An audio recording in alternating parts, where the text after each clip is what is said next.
Bonjour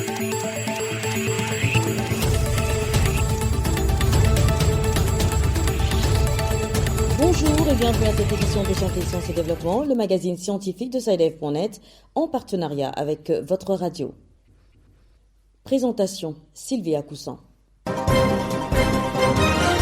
menu de cette édition, au Tchad, les premiers cas du variant Delta de la Covid-19 ont été enregistrés.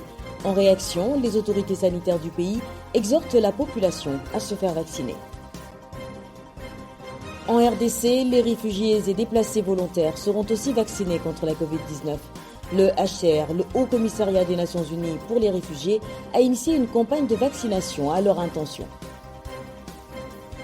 Le vaccin RTSS contre le paludisme fabriqué par le géant pharmaceutique GSK devrait être massivement déployé en Afrique subsaharienne. C'est du moins ce que recommande l'OMS, l'Organisation mondiale de la santé. Qu'est-ce qu'une maladie auto-immune? Quelles en sont les causes et comment se fait la prise en charge du patient qui en souffre? Réponse dans la rubrique Kesako. Et puis nous finirons comme de coutume avec l'agenda scientifique de la semaine.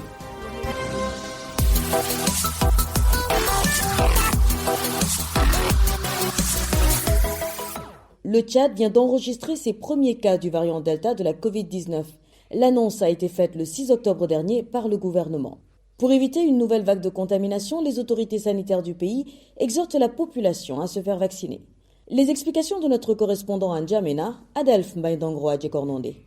Ils sont 15 patients à avoir été diagnostiqués positifs au variant Delta du coronavirus, a annoncé le ministère de la Santé et de la Solidarité nationale. Selon la note du gouvernement, il s'agit de 7 résidents au Tchad et 8 voyageurs testés positifs à leur arrivée à l'aéroport international de N'Djamena. Majoritaire dans plusieurs pays du monde, le variant Delta est considéré par les experts comme la forme de Covid la plus agressive ayant ses spécificités. Les explications du professeur Adawaï Chate, maître de conférence à la faculté de médecine de l'université de N'Djamena. Il faut savoir que le variant Delta, à l'origine, c'était le virus sauvage, le coronavirus que tout le monde connaît, ou bien encore le SARS-CoV-2. Et il a acquis plusieurs mutations pour devenir actuellement la variante qui est très compliquée, qui se propage rapidement d'une personne à une autre.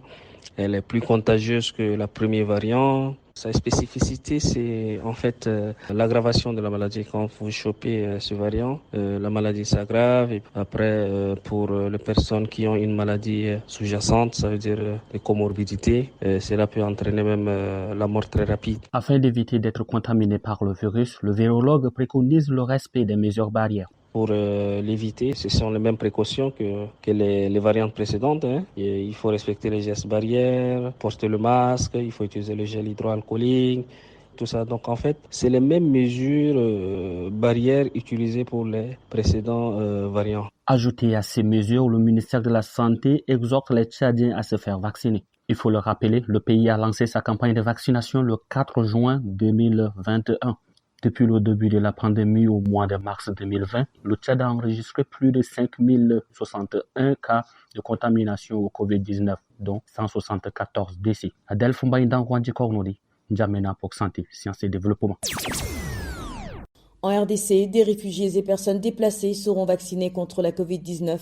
C'est une initiative du HCR, le Haut Commissariat des Nations Unies pour les réfugiés. Cette campagne de vaccination concerne les réfugiés et déplacés volontaires. Les précisions à Kinshasa de Bertrand Mayumbu. En République démocratique du Congo, le Haut Commissariat des Nations Unies pour le réfugié va travailler en collaboration avec le ministère de la Santé pour une vaccination volontaire des réfugiés dans différents sites du Nord et Sud Kivu, annonce faite par les responsables de l'Agence des Nations Unies les vendredis 1er octobre passé lors d'un déjeuner de presse à Goma. Déjà, les HCR soutiennent en dons de matériel médical, de surveillance, des communications, de prévention ainsi que des kits de tests rapides Covid-19. Plus de 20 sites déjà dénombrés pour la vaccination dans la seule province du Nord Kivu, selon les données de la Division provinciale de la santé DPS à travers le programme élargi de la vaccination. Par ailleurs, le ministère de la Santé étant le premier responsable de la santé publique déploie des médicaments, du personnel et des ambulances dans les zones accueillantes de réfugiés, de personnes déplacées et autres catégories vulnérables. Cependant, de nos jours, l'unanimité au vaccin Covid-19 reste encore d'observation. Comment va s'y prendre le staff technique?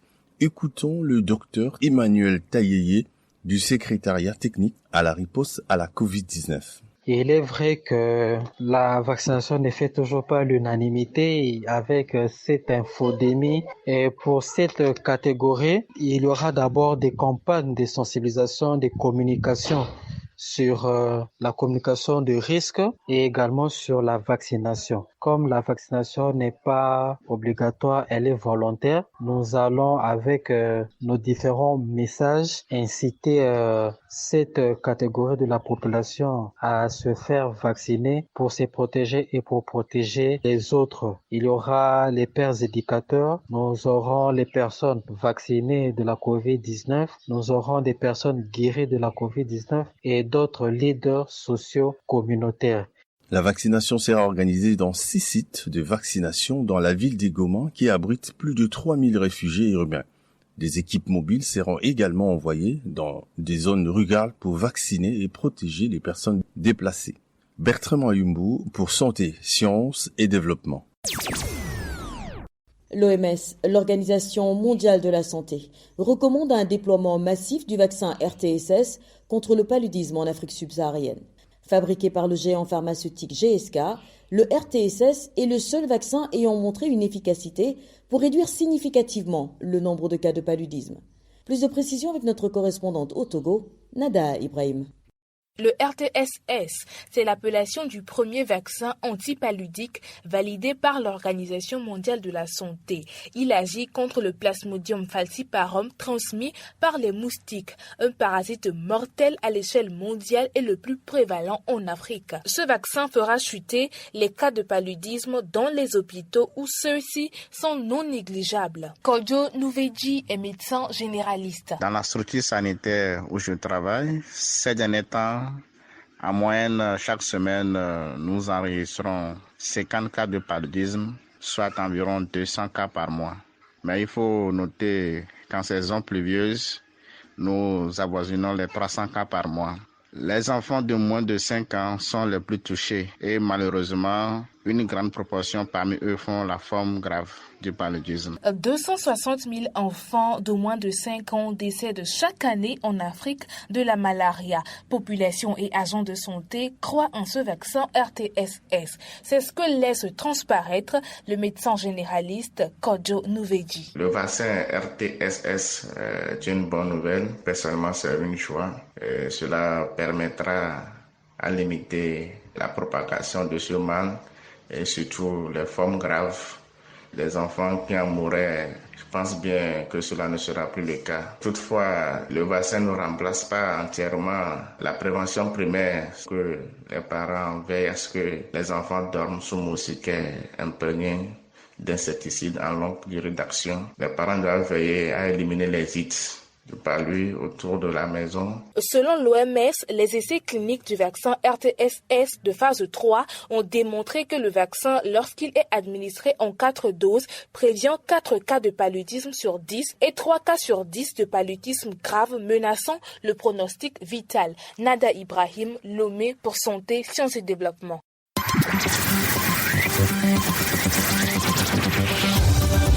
Kesako, qu'est-ce que c'est? Vos questions à la rédaction, les réponses de nos experts. Notre question cette semaine vient du Burkina Faso. Je vous propose de l'écouter. Bonjour Saïdev.net. Je me nomme Traoré Mamadou. J'appelle de Kaya, à une centaine de kilomètres de Ouagadougou, la capitale du Burkina Faso. Ma question à notre spécialiste est la suivante. Qu'est-ce qu'une maladie auto-immune? Quelles sont ses causes? Et comment se fait la prise en charge du patient qui en souffre? Je vous remercie. Cap sur Ouagadougou pour retrouver notre correspondant Abdelaziz Nabaloum. Bonjour Abdelaziz. Bonjour Sylvie, bonjour à tous les auditeurs. Vous êtes notre correspondant au Burkina Faso et vous vous êtes rapproché d'un spécialiste afin d'obtenir des réponses à la préoccupation de notre auditeur. Pour répondre à la question de notre auditeur, nous avons rencontré Dr Liliane Bambara. Elle est médecin généraliste au centre hospitalier avec antenne chirurgicale de Zignaré, situé à 35 km de la capitale Ouagadougou. Une maladie auto-immune, c'est une maladie qui est causée par l'atteinte même du système immunitaire, par l'atteinte des cellules saines de l'organisme par le système immunitaire. Disons que souvent il y a un dysfonctionnement au niveau du système immunitaire et les propres soldats de l'organisme qui sont censés même combattre les germes extérieurs, ils se retournent contre les propres cellules de l'organisme. Et c'est ça qui occasionne les maladies auto-immunes.